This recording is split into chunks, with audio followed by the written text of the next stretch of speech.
بسم الله الرحمن الرحيم الحمد لله والصلاة والسلام على سيدنا محمد وعلى آله وصحبه أجمعين waxaan rabaa halkan inaan uga sheego shacabka Soomaaliyeed inaan ka xumahay dhibaatadii dhacday ee lagu qalqalgelinayay amniga iyo nabadda magaalada Muqdisho gaar ahaan bishan barakeysan ee mudan xurmadda iyo cibaadada waxaan farayaa cid walba in nabadda la wada ilaaliyo oo la wada dhooro bulshadana loo turo ciidamada amniga waxaan farayaa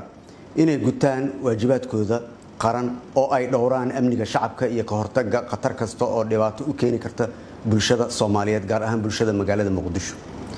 dawladdu waxay aaminsan tahay in wada hadal iyo is-afgarad uu yahay jidka ugu habboon ee wax kasta lagu xallin karo hawshaas oo aan bilaabay anigoo rajaynaya in aan ku guuleysan doono insha Allah waxaan ugu baaqayaa dhammaan shacabka Soomaaliyeed gaar ahaan waxgaradka culimada bulshada rayidka ganacsatada haweenka iyo dhalinyarada in aan ka wada shaqeyno xasiloonida iyo nabadgelyada dalkeena gaar ahaan magaalada Muqdisho aad ayaad u mahadsantihiin wabillahi tawfiiq